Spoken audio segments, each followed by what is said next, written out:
Alright guys, so today we're going to talk about solving hierarchical polynomials using what we call synthetic division. Alright, remember when you're solving any sort of function that we've talked about, we're really finding our x-intercepts. Otherwise, so those are your zeros, your roots, your solutions, and remember they can be real or imaginary. So some possible methods for solving polynomials, the first is factoring. This is review. So if we take a look at the first example, we have x cubed plus 8. And we said that is a sum of cubes. So I have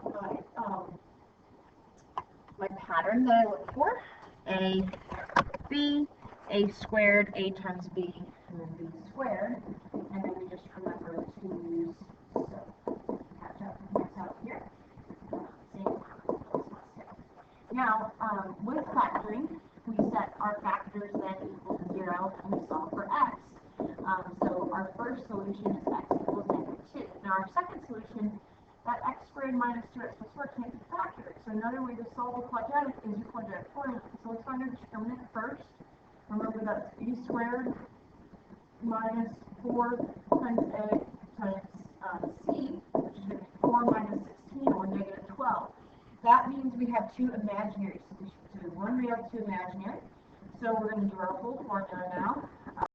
B, so -2, plus minus square root of 12, all over 2a, -12, 2 and 6, 2 and 3, don't forget to take out an I, 2 plus or minus 2i root 3, all over 2.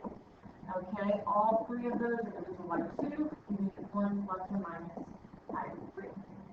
So our graph of this, so because we have an odd degree but a positive coefficient, we have one x-intercept that's real that we can see. We have a y-intercept at 8 that comes from our constant. So because it's positive, we know it's going to be positive on the right, and because it's negative, or sorry, because it's odd, it's going to be negative on the left. All right. Our next one again can be factored. So do this by grouping. Take out x squared, go with x plus 3. -4, you're left with x plus 3. All right, then we have x plus 3 and x squared minus 4. X squared minus 4 is a difference of squares. So you have x plus 2 and x minus 2. Now set all of those equal to 0 and solve for x. So you get x equals -3, x equals -2, and x equals +2. Now let's talk about this thing called synthetic division. So synthetic division works when you know a factor or a 0. So to set it up, you draw this little like half rectangle, and then you're going to put something as a placeholder for each term. So even if I did not have, like, say, the 17x, I would put an x in that spot as a placeholder. You take your divisor, set it equal to 0, solve for x. So on the outside, of our synthetic division, we're going to be multiplying. On the inside, we're going to be adding. Then we want to put our coefficients of each of our terms in there. So we have a 1, a -8, a 17, and a -10. So here's how synthetic works. You take the first number, you just bring it straight out of the box. Then 1 times 5. So you're doing the number that you get out, multiply it by that 0 there. So 1 times 5 is 5. Then you add. So -8 plus 5 is -3. Now we multiply again. -3 times 5 is -15. Add 17 plus -15 to get 2. Multiply 7 times 5 to get 10. Add -10 and 10 to get 0. So our remainder is 0. So we started with a cubic, but we divided out an x. So that actually leaves us with an x squared. So that's the coefficient of my x squared term minus 3x plus 2, which is my constant. All right, so my two factors so far are x minus 5 and x squared minus 3x plus 2. Go ahead and try that second one on your own. When you're ready, play the video. So we draw our half rectangle. We set it up just like we did our last one. Take the x plus 3, set it equal to 0. You get x equals -3. Multiply on the outside, add on the inside. Let's write down our coefficients. 1, -13, -48. We bring down our first. We multiply 1 times -3 to get -3. Add to get -16. Multiply to get +48. Add to get 0. Again, we start with an x squared, so now we're down to an x minus 16. That's our quotient. All right, so on the rest of the notes, it talks a little bit about some important theorems.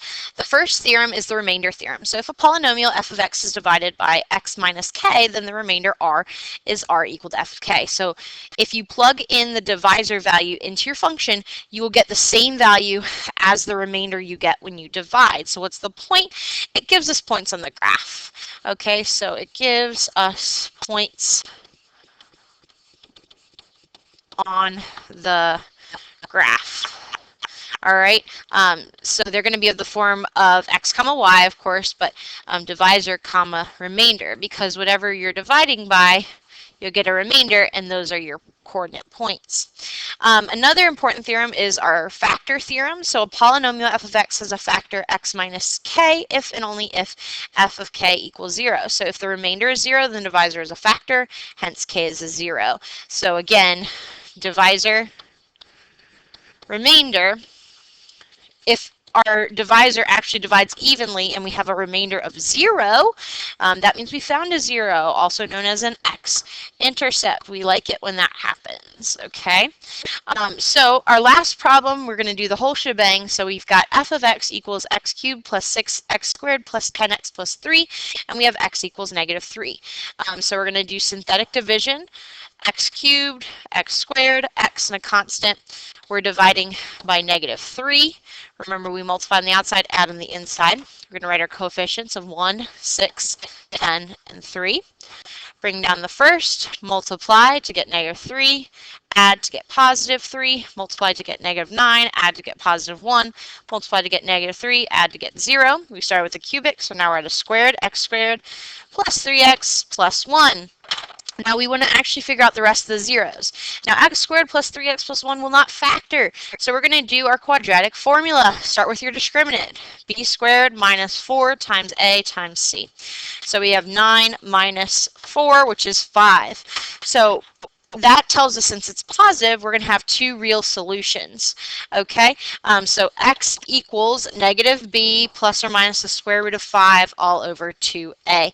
So our other two zeros are at those two decimals right there, and at negative 3, of course. So that's synthetic division. Do some practice and come see me next class.